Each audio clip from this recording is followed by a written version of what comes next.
Besok malamnya Yesus dan aku pergi ke dalam alam maut lagi. Sejauh mata memandang, kegiatan kejahatan berlangsung terus, sejumlah besar kegiatan terpusat di sekeliling kami. Hanya kira-kira sejauh 10 kaki dari tempat kami berdiri. Kulihat suatu kegiatan aneh. Aneh karena banyak makhluk jahat dan roh-roh jahat masuk keluar ke tempat yang khusus. Adegan itu seperti dalam film horor. Sejauh mata memandang, ada banyak jiwa dalam penyiksaan. Iblis dan malaikat-malaikatnya sedang melakukan pekerjaan-pekerjaannya. Suasana remang-remang itu ditembus oleh jeritan-jeritan yang sedih dan putus asa. Yesus berkata, Anakku, iblis itu berperan ganda. Di dunia dia penipu. Di alam maut dia penyiksa jiwa-jiwa. Kuasa-kuasa setan yang banyak dilihat di sini. Kadang-kadang ada juga di bumi untuk menyakiti, mendatangkan penderitaan, dan menipu.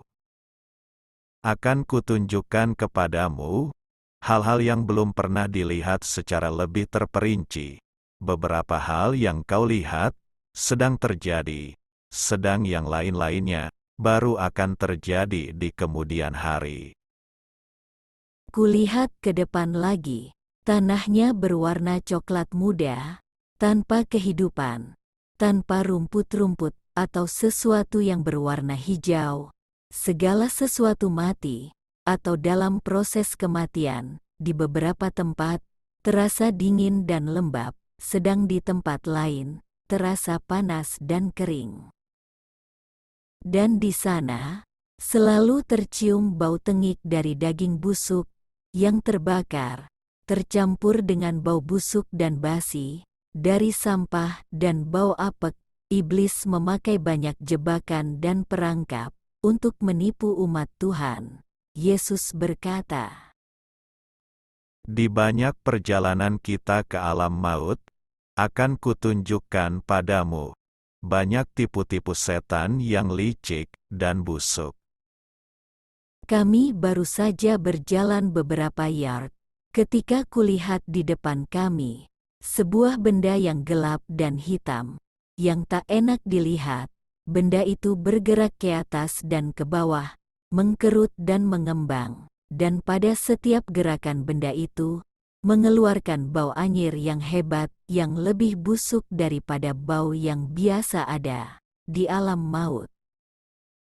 Kuusahakan sebisa-bisaku untuk menjelaskan apa yang kulihat ketika benda besar yang hitam dan menggelantung itu masih terus mengkerut dan mengembang dan meniupkan bau yang menjijikkan. Kuperhatikan ada suatu benda mirip tanduk berwarna gelap muncul daripadanya dan naik ke atas menuju bumi.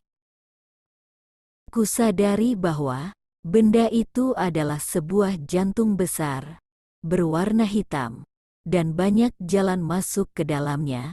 Perasaan yang mengerikan melandaku. Yesus tahu perasaanku, dan berkata, Jangan takut, inilah jantung alam maut. Belakangan kita akan melewatinya. Tapi sekarang, kita mesti ke dalam sel blok alam maut. kompleks sel alam maut ini merupakan suatu lingkaran di perut alam maut. Sel-sel ini mencapai tinggi 17 mil.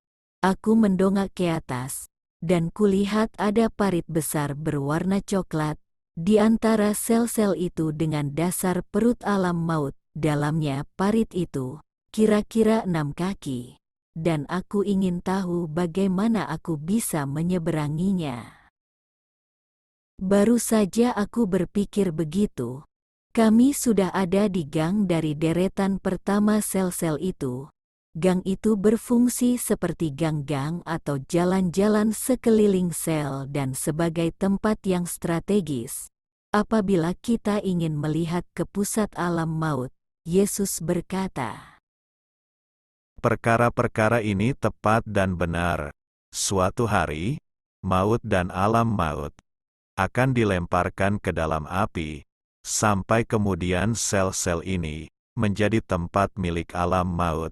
Sel-sel ini akan tetap berada di sini, penuh sesak dengan jiwa-jiwa yang berdosa, tersiksa dan menderita.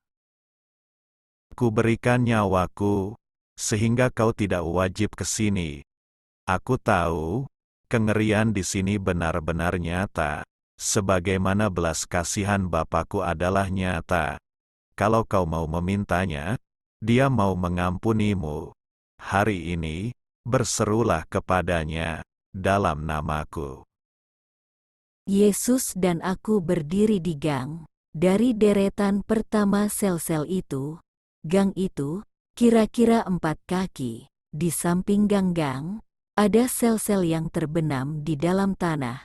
Sel-sel ini, seperti sel-sel penjara, semuanya dalam satu jajar, hanya terpisah oleh tanah 2 kaki, kata Yesus.